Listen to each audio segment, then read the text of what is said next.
नमस्कार दोस्तों, बहुत बहुत स्वागत है आप सभी का आपके अपने चैनल टारगेट एट वन पे। मैं हूं अमृता और आज हम डिस्कस करने वाले हैं कुछ इंपॉर्टेंट क्वेश्चंस जो आप सभी के TGT biology, PGT biology, LT grade biology, GSE biology और सीपीएमटी के लिए बेहद ही इंपॉर्टेंट है। इन क्वेश्चन की सीरीज़ के साथ हम कुछ कॉन्सेप्ट भी आप सभी के लिए लेकर आए हैं। तो अगर आपकी प्रिपरेशन नहीं हुई है या किसी कारणवश आप प्रिपेयर नहीं कर पाए हैं, कंप्लीट नहीं कर पाए हैं सिलेबस को, तो एक काफ़ी अच्छा आपको अप्रोच मिल रहा है, एक अच्छी अपॉर्चुनिटी मिल रही है जहाँ पर पे आप अपने इम्पॉर्टेंट कॉन्सेप्ट को पढ़ सकते हैं। और दोस्तों टाइम बिल्कुल कम है, तो आपको अब स्मार्ट स्टडी करनी है। दैट मीन्स कि आपको सारे एरियाज़ कवर करने हैं जहाँ से क्वेश्चन आपके एग्जाम्स में आते हैं। तो एक बहुत ही अच्छा ज़रिया है उन क्वेश्चंस को देखने का जो आपके एग्जामिनेशन पर्पसेस से इम्पॉर्टेंट है। और आज हम वो सारे क्वेश्चन आप सभी के सामने लेकर आएंगे जो ऑलरेडी किसी न किसी एग्जामिनेशंस में आ चुके हैं, ठीक है। और इसके साथ कुछ ऐसे क्वेश्चन जो कि बहुत ही ज़्यादा इंपॉर्टेंट है आपके एग्जामिनेशंस के लिए, ठीक है। तो चलिए स्टार्ट करते हैं आज की सीरीज़। लेकिन सीरीज़ स्टार्ट करने से पहले एक जनरल इन्फॉर्मेशन आप सभी दोस्तों के लिए कि अगर आप भी हमारे साथ मिल करके बायोलॉजी की प्रिपरेशन करना चाहते हैं तो ज़रूर सब्सक्राइब करें हमारा YouTube channel target at one. और अगर आप टेलीग्राम के माध्यम से हमसे इंटरैक्ट करना चाहते हैं तो ज़रूर जुड़े हमारे Telegram channel target TGT PGT biology के साथ में। इसका लिंक आपको डिस्क्रिप्शन बॉक्स में मिल जाएगा। इस लिंक पर क्लिक करके आप हमारे टेलीग्राम परिवार का एक सदस्य बन सकते हैं। चलिए, ये तो थी सामान्य सी जानकारी जिसके द्वारा आप अपनी तैयारी के स्तर को और भी ज़्यादा व्यापक बना सकते हैं। चलिए आज के पहले प्रश्न की तरफ बढ़ते हैं। तो आज की सीरीज का सबसे पहला प्रश्न है, which of the following parasite has no intermediate host, यानी कि निम्नलिखित में से किस परजीवी का मध्यमवर्ती पोषी नहीं होता। आपको बताना है कि 4 ऑप्शन आपकी स्क्रीन पे हैं और ऐसा कौन सा ऑप्शन है जिसकी लाइफ साइकिल में कोई भी इंटरमीडिएट होस्ट नहीं होता, ठीक। पहला ऑप्शन है आपका टेपवर्म यानी कि फीताकृमि, ऑप्शन नंबर बी है आपका एस्कैरिस, ऑप्शन नंबर सी है आपका लिवर फ्लूक यानी कि यकृत प्रणाव, और ऑप्शन नंबर डी है आपका मलेरियल पैरासाइट। तो क्वेश्चन के अकॉर्डिंग जो आपका करेक्ट आंसर निकल कर आता है यह है ऑप्शन नंबर बी यानी कि एस्कैरिस। अब देखिए एस्कैरिस के बारे में कुछ एक्स्ट्रा फैक्ट के रूप में आप जान सकते हैं कि एस्कैरिस इज अ पैरासाइट, यानी कि एस्कैरिस एक परजीवी है जिसमें मध्यमवर्ती पोषी यानी कि इंटरमीडिएट होस्ट जो है वो नहीं पाए जाते। अतः ये मोनोजेनेटिक, आप इसे जीव कह सकते हैं। मोनोजेनेटिक मतलब होता है एक ऐसा जीव जो कि जिसे इंटरमीडिएट होस्ट की ज़रूरत नहीं पड़ती। और डाइजेनेटिक मतलब एक ऐसा पैरासाइट जिसे कि दो होस्ट की ज़रूरत पड़ती है अपनी लाइफ साइकिल कंप्लीट करने के लिए। तो इस तरीके से आप कह सकते हैं कि एस्कैरिस जो होता है वो मोनोजेनेटिक होता है, जबकि फीताकृमि यानी कि जो टेपवर्म होता है और लिवर फ्लूक और मलेरियल परजीवी जिसे आप प्लाज्मोडियम वाइवेक्स के नाम से जानते हैं, इन सभी में मध्यमवर्ती पोषी यानी कि इंटरमीडिएट होस्ट की आवश्यकता पड़ती है। तो ये एक इंपॉर्टेंट कॉन्सेप्ट था आप सभी के क्वेश्चन को लेकर के। इन्हीं कॉन्सेप्ट बेस्ड आपके एग्जाम्स में और भी क्वेश्चन देखने को मिल सकते हैं। तो जितने भी इंपॉर्टेंट कॉन्सेप्ट हम यहाँ पे डिस्कस कर रहे हैं ये सभी आपको पेन और पेपर लेकर नोट करते जाने हैं। चलिए अगले प्रश्न पर बढ़ते हैं। अगला प्रश्न है आपका, फेसियोला हिपैटिका अकर्स इन, यानी कि फेसियोला हिपैटिका जो कि एक पैरासाइट है वो कहाँ पे एग्जिस्ट करता है, कहाँ पे पाया जाता है, ये आपको बताना है। चारों ऑप्शन आप सभी की स्क्रीन पे। सबसे पहला ऑप्शन है आपका बाइल डक्ट ऑफ मैन, यानी कि मनुष्य के पित्त नली में। ऑप्शन नंबर बी है लिवर ऑफ शीप, यानी कि भेड़ के यकृत में। ऑप्शन नंबर सी है लिवर ऑफ मैन, यानी कि मनुष्य के यकृत में। और ऑप्शन नंबर डी है नन ऑफ दीज, यानी कि इनमें से कोई नहीं। तो क्वेश्चन के अकॉर्डिंग जो आपका करेक्ट आंसर निकल कर आता है यह है ऑप्शन नंबर बी, यानी कि भेड़ के यकृत में, यानी कि जो फेसियोला हिपैटिका है is a parasite in liver of sheep. अब देखिए एक्स्ट्रा फैक्ट के रूप में आपको ध्यान रखना है कि फेसियोला हिपैटिका जो होता है ये भेड़ जो जिसे आप शीप के नाम से जानते हैं ये उसके लीवर में पाया जाता है। और ये एक पैरासाइट होता है और अपनी लाइफ साइकिल कुछ समय नदी, तालाब, पोखर आदि में ये अपना टाइम स्पेंड करते हैं, टाइम व्यतीत करते हैं। और आगे चल कर के ये घोघा जिसे आप स्नेल के नाम से जानते हैं इसके ऊपर एक पैरासाइट के रूप में एग्जिस्ट करता है, अपनी लाइफ साइकिल आदि कंप्लीट करता है। आगे चल कर के पशुओं जिनमें कि भेड़ जो होती है बेसिकली स्नेल के बाद, जब भी ये जो पैरासाइट्स होते हैं ये पत्तियों के द्वारा जो घास की पत्तियां होती हैं वहाँ पे अटैच हो जाते हैं, ठीक है। और उसके बाद ये क्लाइंब करते रहते हैं, लटकते रहते हैं। और जैसे ही कोई भेड़ आकर इन सब घास को जब चर लेती हैं या खा लेती हैं तो ये जो पैरासाइट होते हैं ये भेड़ के शरीर के अंदर एंटर कर जाते हैं, ठीक है। और उसके बाद ये सीधे लिवर पर अटैक करते हैं।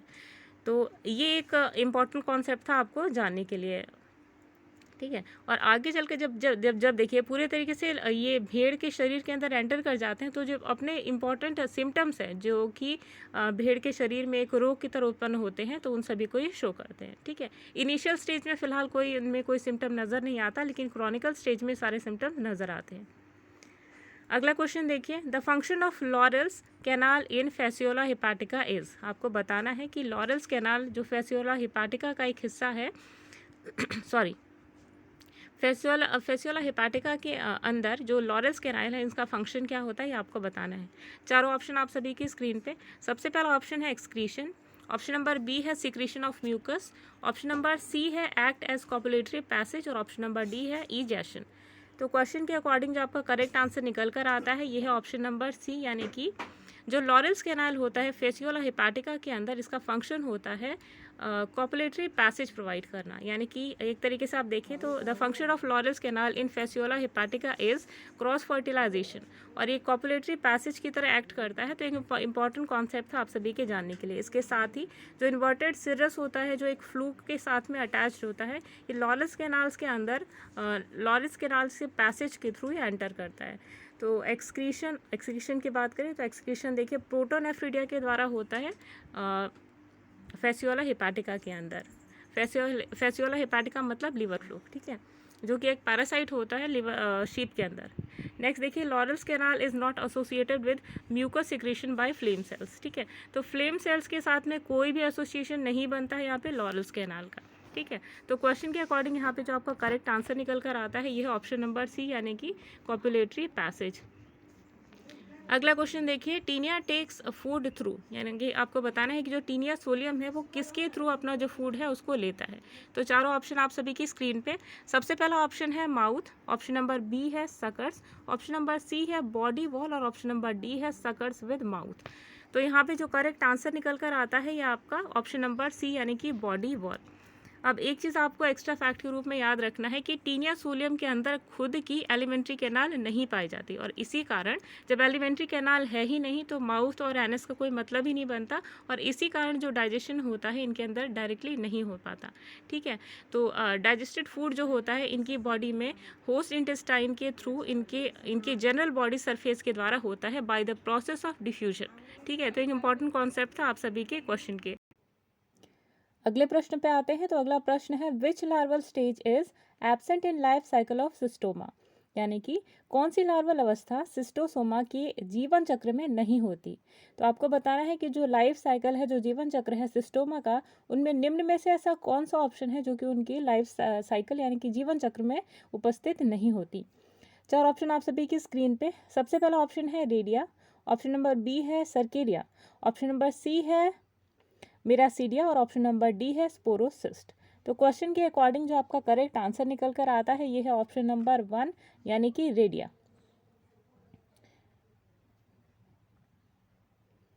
देखिए पहली चीज़ देखिए कि प्लेटीहेल्मिन्थीज का जो संघ है, इसके जो सभी जीव हैं यानी जो जंतु हैं वो एक से अधिक लार्वल स्टेज में पाए जाते हैं। एक चीज़ आपको ध्यान रखनी है, ठीक है, यानी कि जो प्लेटीहेल्मिन्थीज है, बहुत इंपॉर्टेंट चीज़ हम बता रहे हैं आपको, ठीक।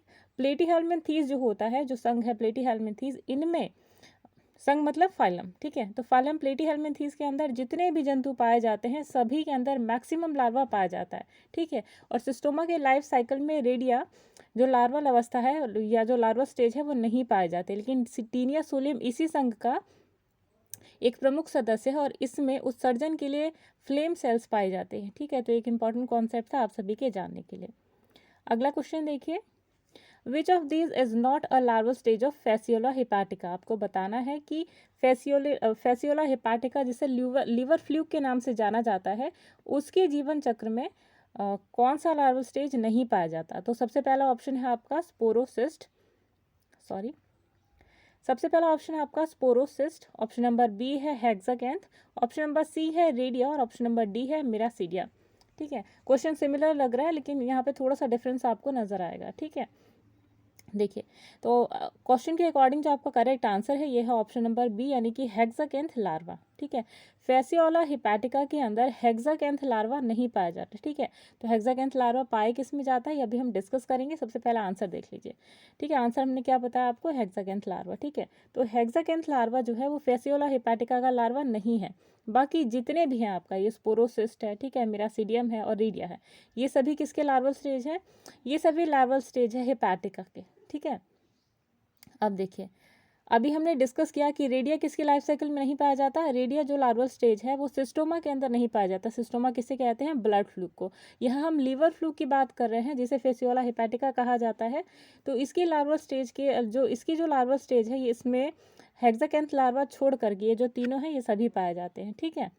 एक सेकंड, स्क्रीन को थोड़ा सा क्लीन कर लेते हैं। अब देखिए, अब देखिए, फेसियोला हेपेटिका जो है जिसे लीवर फ्लूक के नाम से जाना जाता है, इसे लीवर फ्लूक इसका कॉमन नेम है जो कि जनरली हम बोलते हैं, ठीक है। अब देखिए, फाइलम जो प्लेटीहेल्मिन्थीज है, इसके अंदर ट्रिमेटोडा वर्ग के जंतु आते हैं। और फेसियोला जनरली क्या है आपका, एक पैरासाइट है, ठीक है। पैरासाइट है किसके ऊपर, लीवर फ्लूक के नाम से जिसे आप जनरली जानते हैं। ये भेड़ यानी कि जो शीप है, इसके ऊपर क्या है, पैरासाइट, ठीक। तो इसी ये जो प्लेटीहेल्मिन्थीज जितना भी फाइलम आप देख रहे हैं, प्लेटीहेल्मिन्थीज एक ऐसा फाइलम है जिसके अंदर लार्वल स्टेज की 2 या 3 स्टेजेस पाई जाती हैं। ये सारी की सारी एक दूसरे से डिफरेंट होती हैं। तो इम्पॉर्टेंट एस्पेक्ट है आपके क्वेश्चन का। अगला देखिए, फेसियोला बेसिकली एक क्या है, परजीवी, एक पैरासाइट है। और अपना लाइफ साइकिल ये 2 फेजेस में कंप्लीट करता है। पहली जो लाइफ साइकिल है वो अपनी स्नेल के अंदर कंप्लीट करता है, और दूसरी जो उसकी लाइफ साइकिल है वो शीप के अंदर कंप्लीट करता है, ठीक है। तो ये चीज़ें इंपॉर्टेंट है। अब देखिए, पहला जो उसका लाइफ साइकिल है जो स्नेल में कंप्लीट करता है, उसे मिरासीडियम लार्वा कहते हैं। ये भी वेरी इंपॉर्टेंट क्वेश्चन है आपके पीजीटी एग्जामिनेशंस के लिए। और ये करीबन 8 घंटे जो होती है इसकी स्टेज होती है मिरासीडियम लार्वा की, ठीक है। जबकि स्पोरोसिस्ट, रेडिया और सर्कीरिया जो होता है, और मेटा सर्कीरिया, ये सभी फेसियोला की जो है वो लार्वल स्टेजेस है। तो आपको जानना बेहद ही ज़रूरी था आपके क्वेश्चन के एस्पेक्ट से, ठीक है। तो यहाँ पे क्वेश्चन के अकॉर्डिंग जो आपका करेक्ट आंसर निकल कर आता है, यह ऑप्शन नंबर बी यानी कि हेक्साकैंथ लार्वा, ठीक है। अगला क्वेश्चन देखिए, अगला क्वेश्चन है आपका, taenia saginata differs from taenia solium as it lakhs.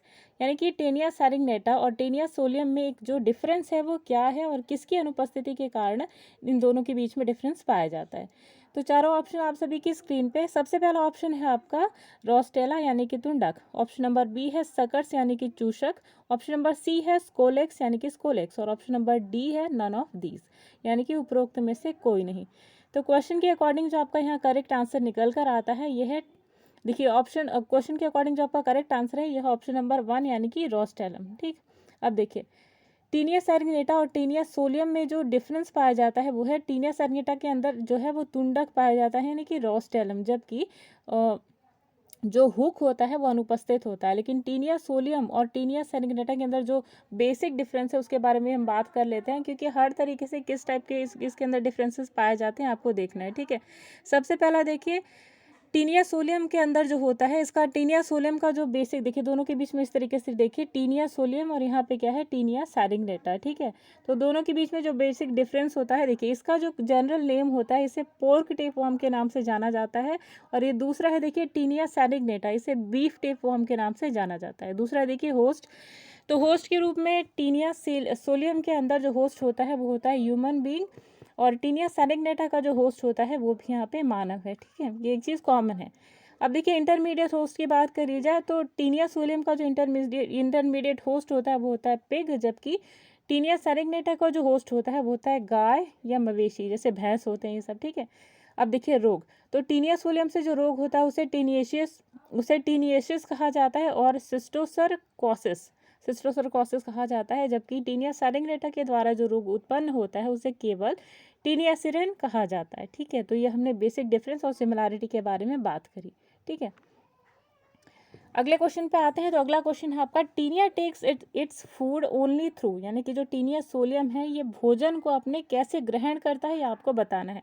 तो चारों ऑप्शन आप सभी की स्क्रीन पे। सबसे पहला ऑप्शन है आपका ए, माउथ यानी कि मुख द्वारा। ऑप्शन नंबर बी है सकर्स यानी कि चूषक द्वारा।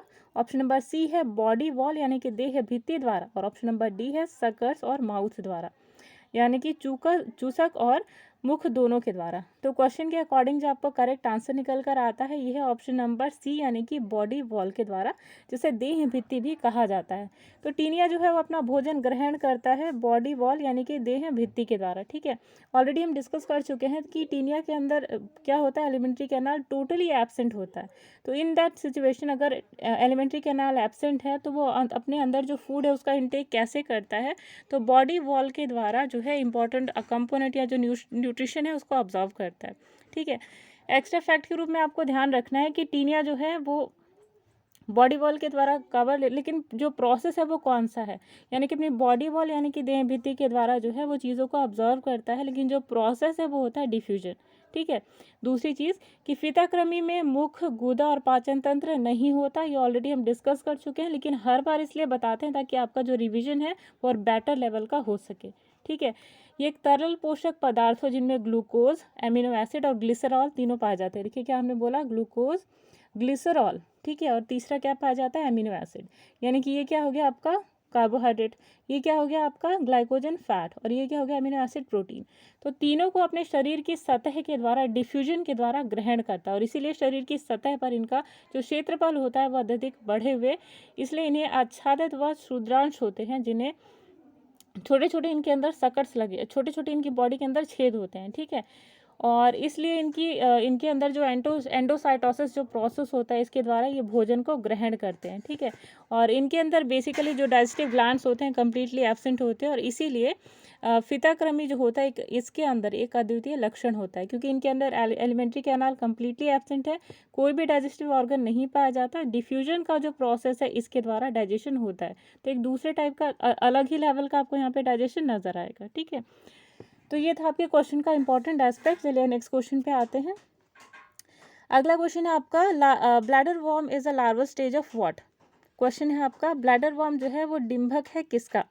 तो चार ऑप्शन देखिए। सबसे पहला ऑप्शन है आपका ओबेलिया, ऑप्शन नंबर बी है सिल्क मॉथ यानी कि रेशम कीट, ऑप्शन नंबर सी है टीनिया, और ऑप्शन नंबर डी है आपका नरीज। ठीक, तो आपसे लार्वल स्टेज पूछा जा रहा है कि लार्वल स्टेज जो ब्लैडर वॉर्म जो है वो किसकी लार्वल स्टेज है। तो देखिए क्वेश्चन के अकॉर्डिंग जो आपका करेक्ट आंसर निकल कर आता है ये ऑप्शन नंबर सी यानी कि टीनिया सोलिया। हमने ऑलरेडी डिस्कस किया हुआ है कि प्लेटीहेल्मिन्थीस जो होता है ये एक ऐसा फाइलम है जिसके अंदर लार्वल स्टेज कई सारे स्टेजेस में पाई जाती है, यानी कि इनिशियल स्टेज में जब वो प्राइमरी होस्ट में होता है तो दूसरा लार्वल स्टेज, और उसके बाद फिर वो जब सेकेंडरी होस्ट के पास जाता है तो वहाँ लार्वल स्टेज दूसरी हो जाती है। तो लार्वल स्टेज कई सारे स्टेजेस में आप अब देखिए और भी जो लार्वल स्टेज है ये भी आपको जानना बेहद ही ज़रूरी है, क्योंकि यहाँ से भी क्वेश्चन आप अपने एग्जाम्स में देख सकते हैं। पहला, ट्रोकोफोर लार्वा की बात करी जाए तो ट्रोकोफोर लार्वा जो है वो नेरीज का लार्वल स्टेज पाया जाता है। ठीक है, सेकंड देखिए प्लानुला, तो प्लानुला लार्वल स्टेज जो है वो ओबेलिया से रिलेटेड है। थर्ड देखिए कैटरपिलर लार्वा, तो ये तो सभी को पता है कि कैटरपिलर लार्वा जो है वो सिल्क मॉथ का लार्वल स्टेज देखा जाता है। ठीक है, तो क्वेश्चन के से रिलेटेड जितने भी इंपॉर्टेंट कॉन्सेप्ट थे हमने यहाँ पे आपको डिस्कस करा, और जितने भी हम कॉन्सेप्ट यहाँ पे आपको बता रहे हैं एग्जामिनेशन पर्पज से बेहद ही इंपॉर्टेंट है। तो आपको करना ये है कि एक पेन और पेपर ले लीजिए, और जब तक वीडियो चलती है जो एक्स्ट्रा कॉन्सेप्ट है उसको आप नोट करते जाइए। ठीक है, चलिए नेक्स्ट क्वेश्चन पे आते हैं।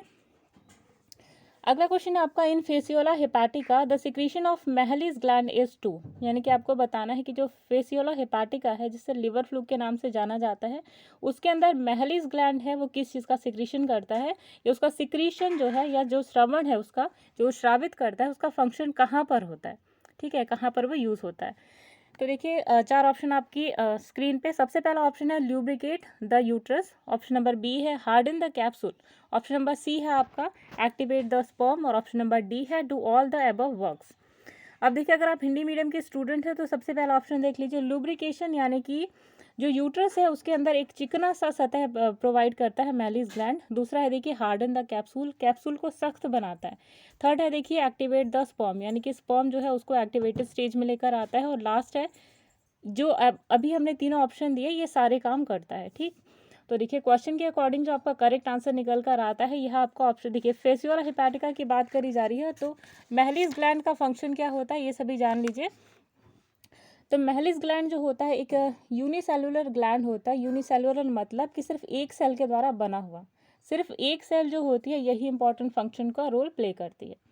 तो महलिस ग्लैंड जो होता है इसका फंक्शन होता है ल्यूब्रिकेट करना, तो ये ल्यूब्रिकेशन, जो ल्यूब्रिकेट मटेरियल है इसका सिक्रीशन करता है, कहाँ पे करता है? तो ये पैसेज, जो एग का पैसेज होता है, इसको ल्यूब्रिकेशन का जो फंक्शन है वो करता है यूट्रस के अंदर, ठीक। और जो हार्डनेस होता है एग का, और इसके साथ ही जो एक्टिवेट, जो स्पर्म है उसको एक्टिवेट करने का काम करता है। यानी कि जो तीनों ऑप्शन आपके यहाँ पे दिए हुए हैं, ये सभी फंक्शन किसका होता है? मैलिस ग्लैंड का, ठीक। तो एक तरीके से काफ़ी विचित्र बात है, क्योंकि एक सिंगल सेल जो है आपकी वो सारा फंक्शन कर रही है। क्या कर रही है? ल्यूब्रिकेट कर रही है यूट्रस को, सेकंड थिंग हार्डन कर रही है कैप्सूल को, और थर्ड थिंग इज एक्टिवेट कर रही है स्पर्म को, ठीक। तो तीनों ऑप्शन आपके करेक्ट हैं। इसका मतलब कि option number D is your correct answer, यानी कि do all the above functions. तो आपके इस क्वेश्चन से जितने भी इंपॉर्टेंट कॉन्सेप्ट बनते थे हमने यहाँ पे डिस्कस कर लिए। चलिए अगले क्वेश्चन पे बढ़ते हैं। अगला क्वेश्चन है आपका, ऑस्मोट्रॉफी इज फाउंड इन। ऑस्मोसिस जो प्रोसेस होता है ये हमने ऑलरेडी डिस्कस किया हुआ है। बहुत ही सिंपल सा प्रोसेस है। जब भी कंसंट्रेशन एक तरफ लो और एक तरफ हाई होता है, तो जो सॉल्यूट्स है उनका ट्रांसफर अगर हायर सॉल्यूशन की तरफ होता है, ठीक है, तो सॉल्यूट्स है जो उनका ट्रांसफर अगर हायर कंसंट्रेशन की तरफ होता है, तो ये जो प्रोसेस है आपका वो ऑस्मोसिस कहलाता है, ठीक। तो क्वेश्चन आपका पूछ रहा है ऑस्मोसिस इज फाउंड इन। तो ऑस्मोसिस कहाँ पे देखा जाता है? देखिए 4 ऑप्शन आप सभी की स्क्रीन पे। सबसे पहला आपका जो ऑप्शन है वो है एस्टेरियस। ऑप्शन नंबर बी है आपका पैलेमॉन, ऑप्शन नंबर सी है आपका पाइला, और ऑप्शन नंबर डी है आपका टीनिया, ठीक है। तो क्वेश्चन के अकॉर्डिंग जो आपका करेक्ट आंसर निकल कर आता है वो है ऑप्शन नंबर डी, यानी कि टीनिया, ठीक। टीनिया, जिसे टीनिया सोलियम या जिसे लिवर फ्लूक के नाम से भी जाना जाता है। तो ऑस्मोट्रॉफी एक ऐसा प्रोसेस है जिसके द्वारा जो फूड मटेरियल्स होते हैं होस्ट की बॉडी से, ये डिफ्यूजन मेथड के द्वारा सोखने का काम करता है, ठीक है। और ये कहाँ पे पाया जाता है? तो टीनिया जो होता है ये एक एंडोपैरासाइट होता है, और ये ह्यूमन के अंदर, यानी जो ह्यूमन बींग्स होते हैं इनकी स्मॉल इंटेस्टाइन के अंदर एग्जिस्ट करता है। और इसके साथ ही जो फूड के डाइजेशन का जो प्रोसेस होता है इसकी बॉडी सरफेस के द्वारा होता है। तो ये भी इंपॉर्टेंट कॉन्सेप्ट था आप सभी के जानने के लिए। तो क्वेश्चन के अकॉर्डिंग जो आपका करेक्ट आंसर है ये है ऑप्शन नंबर डी, यानी कि टीनिया, ठीक। अगला क्वेश्चन देखिए। अगला क्वेश्चन है आपका, apolysis is the process of what. जो एपोलाइसिस है ये जो प्रोसेस है ये किसका प्रोसेस है आपको बताना है। 4 ऑप्शन आप सभी की स्क्रीन पे। सबसे पहला ऑप्शन है cellular digestion, option number B है destruction of phagocytes, option number C है separation of gravid proglottis from main body, और ऑप्शन नंबर डी है डेवलपमेंट ऑफ अनफर्टिलाइज्ड एग। तो क्वेश्चन के अकॉर्डिंग जो आपका करेक्ट आंसर निकल कर आता है यह ऑप्शन नंबर सी, यानी कि separation of gravid proglottis from main body. अब देखिए क्वेश्चन से रिलेटेड जो आपका इंपॉर्टेंट कॉन्सेप्ट है उसमें देखिए एपोलिसिस जो होता है जिसे प्रमोचन के नाम से जाना जाता है, ठीक है। तो यहाँ पे जो आप टर्म देख रहे हैं एपोलिसिस, इसका मतलब होता है प्रमोचन, ठीक।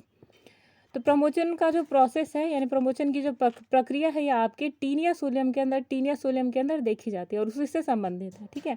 तो इसमें होता क्या है, इसमें अंडपूर्ण या जो ग्राविड होता है, ग्राविड देह खंड यानी कि जो छोटे छोटे सेगमेंट्स होते हैं बॉडी के, इनमें कंटिन्यूअसली स्ट्रोबिला के पिछले सिरे से अलग होकर परपोषी यानी कि जो होस्ट होता है इसके मल के साथ बाहर निकलते रहता है। यानी कि जब भी इंसान जो अपना फीकल मैटर है उसको अपनी बॉडी से बाहर निकालता है एनस के थ्रू, तो जो सेगमेंट्स होते हैं टीनिया के वो छोटे छोटे सेगमेंट्स निकल के उसकी बॉडी से बाहर आते रहते हैं, ठीक है।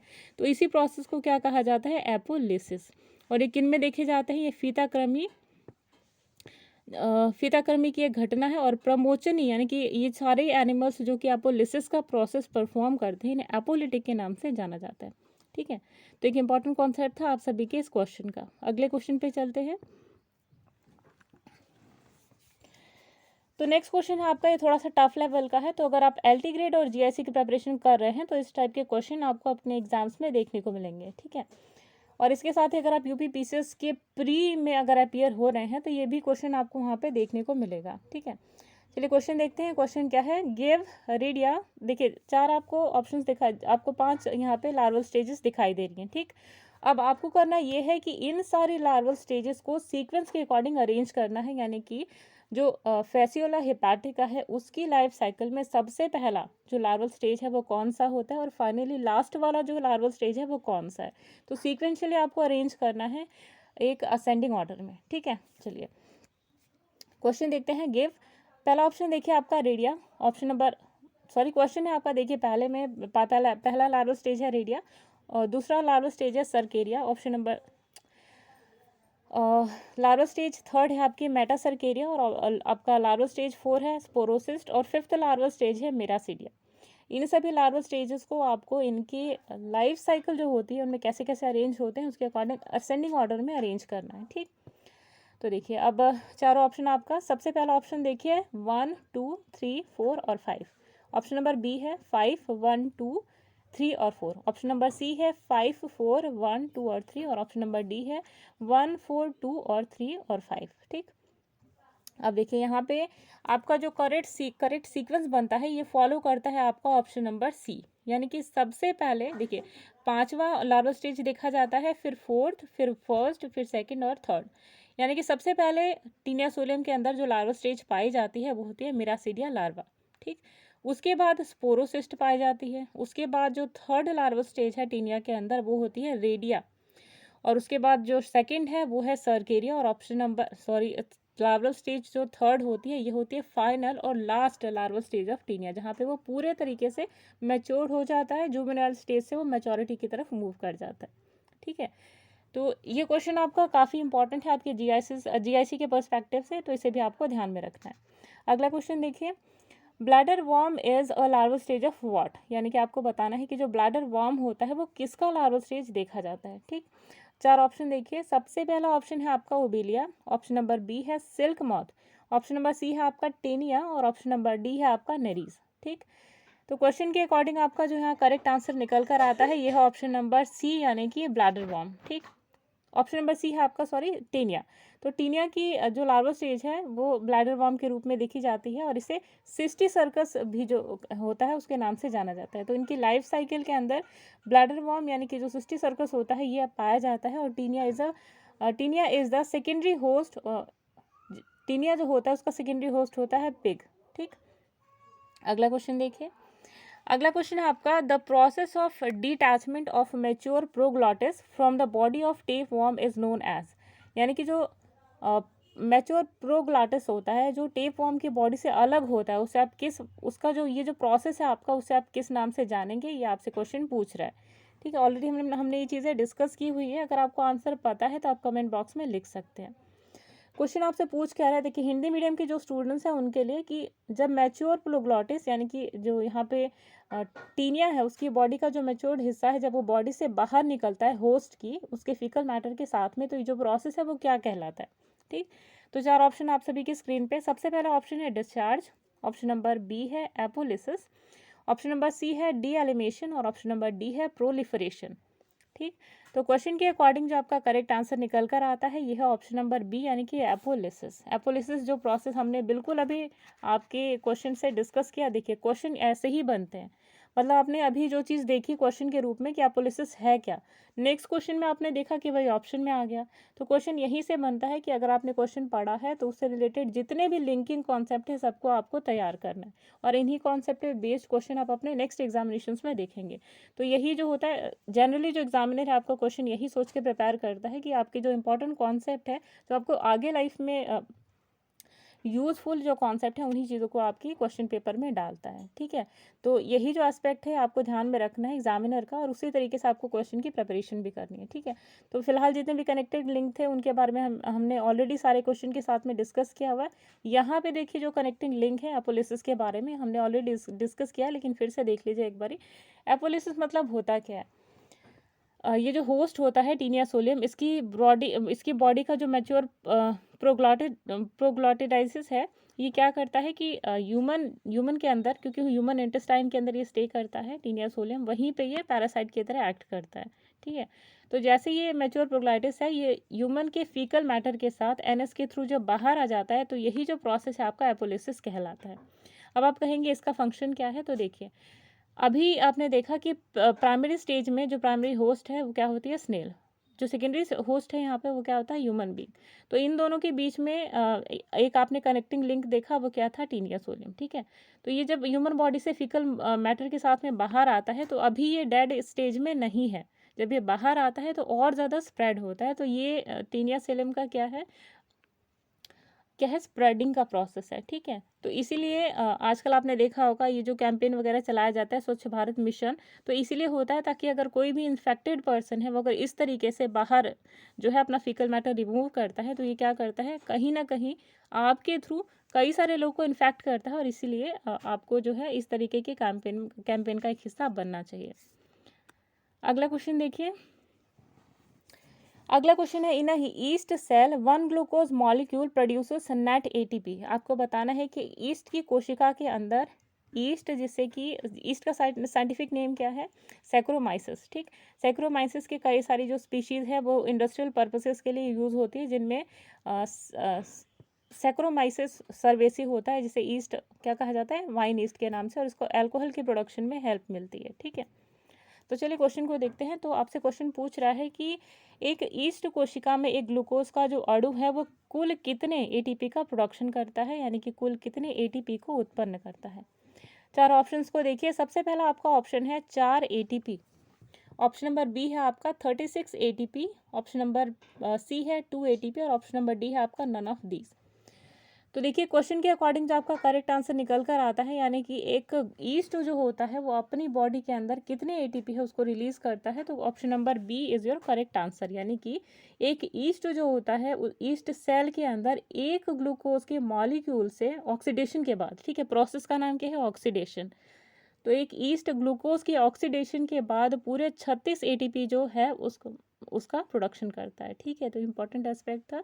अब एक चीज़ बेहद ही इंपॉर्टेंट है, और यहाँ से आपके क्वेश्चन आपको टीजीटी के एग्जाम से पीजीटी में देखने को मिलेंगे, वो क्या है देखिए। ये जो प्रोसेस परफॉर्म करता है ईस्ट, उसे क्या कहा जाता है, ग्लाइकोलिसिस, ठीक है। तो पूरी ग्लाइकोलिसिस के प्रोसेस में जो एटीपी का प्रोडक्शन होता है, या टोटल जो एटीपी आपको मिलते हैं वो होता है 4 - 2 = 2, ठीक। और ग्लाइकोलिसिस में जो एनएडीपी के 2 मॉलिक्यूल्स होते हैं, ठीक, ये 2 मॉलिक्यूल्स मेटाबॉलिज्म के बाद NADH2 का प्रोडक्शन करते हैं, दो मॉलिक्यूल्स ऑफ NADH2 का प्रोडक्शन करते हैं, और जो कि बाद में चल के ऑक्सीडाइज होकर के एटीपी के जो अणु हैं, यानी कि जो एटीपी के मॉलिक्यूल्स हैं, इनका प्रोडक्शन करने में एक रोल प्ले करते हैं, ठीक है। अब देखिए यहाँ पे जो एक NAD का जो मॉलिक्यूल है, ये ऑक्सीडेशन के बाद 3 एटीपी के अणु का प्रोडक्शन करता है। तो देखिए सिंपल सा बिल्कुल प्रोसेस है। जब एक NAD का जो मॉलिक्यूल है ये कितने एटीपी का प्रोडक्शन करता है, 3 का। तो यहाँ पे तो 2 NAD थे, 2 NAD का मतलब टोटल 6 मॉलिक्यूल्स का जो है प्रोडक्शन किया, और 6 देखिए पूरे 2 तरीके से आप इस साइकिल को देखेंगे तो एक NAD से 3 एटीपी का प्रोडक्शन होता है, ठीक है। दैट मीन्स कि ऑक्सीडेशन की उपस्थिति में जब ऑक्सीजन प्रेजेंट होता है, ऑक्सीजन प्रेजेंट मतलब कि एरोबिक साइकिल चल रही है, और एब्सेंट होता है तो एनारोबिक, ठीक। तो ये भी चीज़ आपको ध्यान रखनी है। तो ऑक्सीजन की एब्सेंस में जो ग्लाइकोलिसिस की जो प्रोसेस होती है, इनमें एटीपी के 2 अणु से बढ़कर कुल 8 हो जाते हैं, ठीक है। और क्योंकि यहाँ पे एक ग्लूकोज के एटम से यहाँ पे क्या होता है, डिग्रेड होता है, अपघटन होता है, तो टोटल 38 का निर्माण होता है, ठीक है। तो ये भी चीज़ आपको ध्यान रखनी है। 38 का निर्माण होता है, लेकिन 2 जो एटीपी है वो वापस यूटिलाइज हो जाते हैं, तो यहाँ पर आपका 36 एटीपी है जिनका प्रोडक्शन होता है।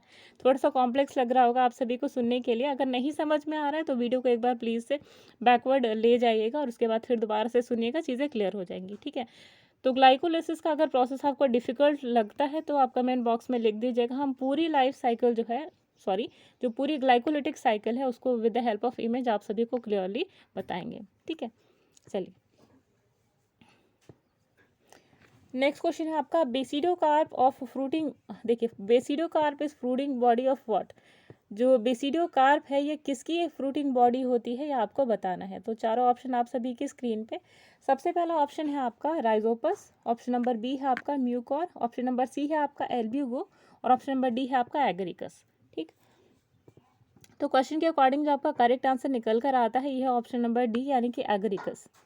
एगरिकस जिसे आप मशरूम अगर आपने पढ़ा था, एगरिकस जो हम ऑलरेडी जब हम फंगस की स्टडी कर रहे थे तब हमने सीक्वेंशली एगरिकस के बारे में स्टडी किया था, ठीक। तो एगरिकस के बारे में देखिए एक चीज़ जान लीजिए कि एगरिकस क्या होता है, एडिबल पार्ट होता है, ठीक। एडिबल पार्ट जो आपको सॉइल के अपर लेवल में नज़र आता है, और नीचे क्या रहता है, राइजोइड्स रहते हैं आपके, ठीक। तो ये भी आपका इंपॉर्टेंट एस्पेक्ट था जानने के लिए। राइजोइड्स का फंक्शन क्या होता है, to absorb nutrients and water from the soil. चलिए अब क्वेश्चन पे आते हैं। तो क्वेश्चन है आपका, क्वेश्चन में जो आपका ऑप्शन नंबर डी है एग्रिकस, ये आपका करेक्ट आंसर है। तो यहाँ जो बेसिडियो कार्प होता है ये एरियल पार्ट होता है एग्रिकस का, ठीक, और ये डेवलप करता है राइजोमॉर्फ से। तो ये जो पार्ट होता है इसे ही कॉमनली कहा जाता है मशरूम, यानी कि जो एग्रिकस है उसी को आप नॉर्मल बोलचाल की भाषा में क्या बोलते हैं, मशरूम। जो आपको वाइट सा सेक्शन थोड़ा सा टफेस्ट पोर्शन नज़र आता है ना पूरी मशरूम की बॉडी में, वही होता है आपका एग्रिकस, ठीक है, जिससे कैप की तरह नज़र आता है, तो यही आपका एग्रिकस है मशरूम है। चलिए, तो जो भी इंपॉर्टेंट कॉन्सेप्ट था इस क्वेश्चन से रिलेटेड हमने डिस्कस कर लिया। चलिए नेक्स्ट पे आते हैं। अगला प्रश्न है, देखिए, पक्सिनिया कॉजेस, आपको बताना है कि पक्सिनिया के द्वारा जो होने वाला रोग है उसका नाम क्या है। तो 4 ऑप्शन देखिए आपकी स्क्रीन पे। सबसे पहला ऑप्शन है रस्ट डिजीज यानी कि जंग रोग। ऑप्शन नंबर बी है स्मर्ट डिजीज यानी कि कंड रोग। ऑप्शन नंबर सी है विल्ट डिजीज यानी कि म्लानी रोग। और ऑप्शन नंबर डी है नन ऑफ दीज यानी कि इनमें से कोई नहीं। तो क्वेश्चन के अकॉर्डिंग यहाँ जो आपका करेक्ट आंसर निकल कर आता है ये है ऑप्शन नंबर 1 यानी कि जंग रोग, जिसे आप रस्ट डिजीज़ के भी नाम से जानते हैं। अब देखिए पक्सिनिया की जो अलग अलग स्पीशीज़ होती हैं वो क्या क्या डिजीज़ कॉज करती हैं, ये भी आपको ध्यान में रखना है। सबसे पहले बात कि पक्सिनिया के द्वारा जो जंग रोग होता है ये चीज़ आपको ध्यान रखनी है। सेकेंड थिंग इज़ कि पक्सिनिया ग्रामिनिस के द्वारा, पक्सिनिया ग्रामिनिस ट्राइटिकी के द्वारा जो रोग होता है उसे ब्लैक रस्ट कहा जाता है, ठीक है। सेकेंड थिंग इज़ कि पक्सिनिया स्टिफोर्मेस के कारण जो रोग होता है वो होता है येलो रस्ट, ठीक, किसके द्वारा, पक्सिनिया स्टेफिनमिस के द्वारा। तीसरा, पक्सिनिया रिकॉन्डिटा के द्वारा जो रोग होता है उसे ब्राउन रस्ट कहा जाता है, ठीक है, तो ये भी चीज़ आपको ध्यान रखनी है, ठीक। अगला क्वेश्चन देखिए। अगला क्वेश्चन है, which one of the following is an edible fungus. आपको बताना है कि निम्न में से खाने योग्य कवक कौन सा है। 4 ऑप्शन आप सभी की स्क्रीन पे। सबसे पहला ऑप्शन है एगरिकस यानी कि एग्रिकस, दूसरा है एस्कोबोलस, ऑप्शन नंबर सी है एल्ब्यूगो और ऑप्शन नंबर डी है आपका पाइथियम। तो क्वेश्चन के अकॉर्डिंग यहाँ पे जो आपका करेक्ट आंसर निकल कर आता है यह ऑप्शन नंबर बी यानी कि ऑप्शन नंबर ए है आपका एग्रिकस, ठीक। एग्रिकस जिसे आप नॉर्मली मशरूम की बोलचाल की भाषा में मशरूम के नाम से जानते हैं, और इसमें प्रचुर मात्रा में विटामिन व प्रचुर मात्रा में प्रोटीन पाए जाते हैं। और शेष जो आपका ये जो कवक है आपका, ये देखिए इस टाइप से होता है, ज़मीन के ऊपर इस टाइप का आपको नज़र आएगा। ये जो आप देख रहे हैं ना यही है आपका एग्रिकस और इसे कहा जाता है बेसिडो कार्प। यही आपका खाने योग्य पार्ट होता है मशरूम का। बाकी जो इसके नीचे का एरिया रहता है वो इसके एब्जॉर्प्शन के लिए, न्यूट्रिशन के और वाटर एब्जॉर्प्शन के लिए प्रेजेंट होता है, ठीक है। तो एक इंपॉर्टेंट कॉन्सेप्ट था आपके लिए। अगला क्वेश्चन देखिए, विच of the following is used in making bread, यानी कि ऐसी कौन सी कवक है जिसके द्वारा डबल रोटी बनाने में प्रयोग किया जाता है जिसका। तो 4 ऑप्शन आप सभी की स्क्रीन पे। सबसे पहला ऑप्शन है आपका एगरिकस, ऑप्शन नंबर बी है ईस्ट, ऑप्शन नंबर सी है म्यूकर और ऑप्शन नंबर डी है आपका पाइथियम। तो क्वेश्चन के अकॉर्डिंग जो आपका करेक्ट आंसर निकल कर आता है यह है आपका ऑप्शन नंबर बी यानी कि ईस्ट। ईस्ट जिसे सैक्रोमाइसिस के नाम से भी जाना जाता है। तो सैक्रोमाइसिस जो है वो ब्रेड बनाने में प्रयोग किया जाता है। और सैक्रोमाइसिस की जो स्पीसीज़ है उसका नाम है सैक्रोमाइसिस सर्वेसी। सैक्रोमाइसिस सर्वेसी के प्रेजेंस में जो है वो डबल रोटी या ब्रेड जो है वो बनती है। तो बेकिंग इंडस्ट्री में जो मेन प्रोडक्ट होता है, जो मुख्य उत्पाद होता है वो होता है आपका CO2, ठीक है। CO2 कैसे कि फर्मेंटेशन के प्रोसेस के देखिए, सबसे पहले जो डो होता है, जो आपका आटा है उसके साथ में आप ईस्ट मिलाते हैं, जो भी आपको सॉल्ट या शुगर मिलाना है वो मिला के अब जब उसको थोड़े टाइम पीरियड के लिए रख देते हैं, करीबन आधा और 1 घंटा, तो इसके बाद क्या होता है, ईस्ट जो होती है वो एल्कोहल और इसके साथ में यानी कि एल्कोहल इसके साथ में CO2 का प्रोडक्शन करती है। और इसके बाद जो ब्रेड है वो फूलना स्टार्ट करता है और स्पंजी बनता है, ठीक है।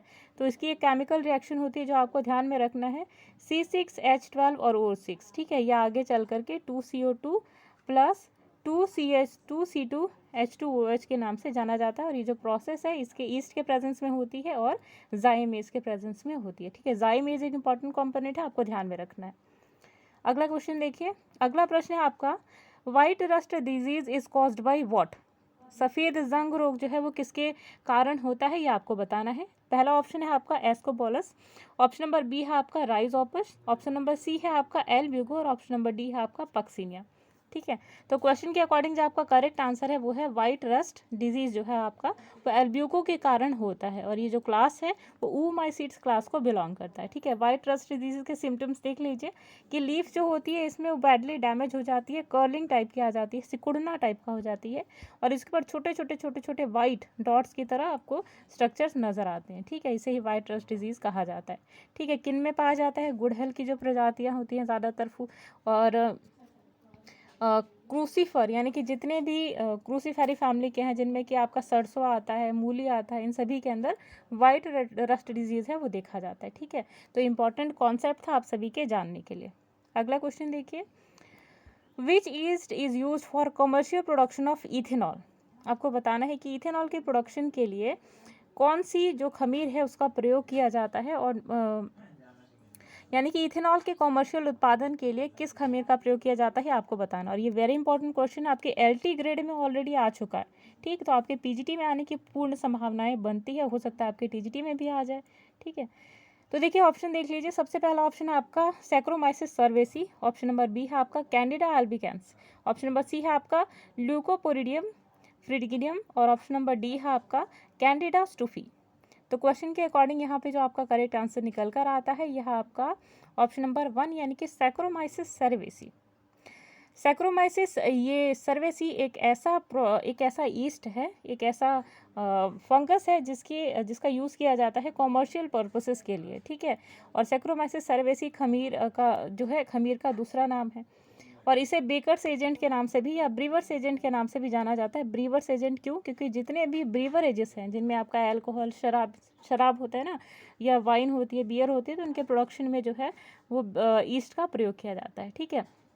एक तरीके से देखिए जो मदिरा निर्माण है या जो बेकरी का उद्योग है ये सभी ईस्ट के वजह से ये काफ़ी प्रॉपर तरीके से होता है, ठीक है। तो सैक्रोमाइसिस सर्वेसी से में इन्वेस्टेस व जाइमेज नामक एंजाइम भी प्राप्त होता है, और यही जो होता है वो स्पंजी बनाने के लिए, जो शराब वगैरह बनानी है या मदिरा प्रोडक्शन है, मदिरा का उत्पादन है, इनमें का काफ़ी इंपॉर्टेंट रोल प्ले करता है, ठीक है। तो आपके क्वेश्चन के अकॉर्डिंग जो आपका करेक्ट आंसर है यह ऑप्शन नंबर 1, और इतना कॉन्सेप्ट आपके लिए जानना बेहद ही ज़रूरी है, ठीक है। देखिए इन्हीं कॉन्सेप्ट के थ्रू और ज़्यादा क्वेश्चन आप देख सकते हैं, तो ये भी आपके लिए इंपॉर्टेंट कॉन्सेप्ट बनता है।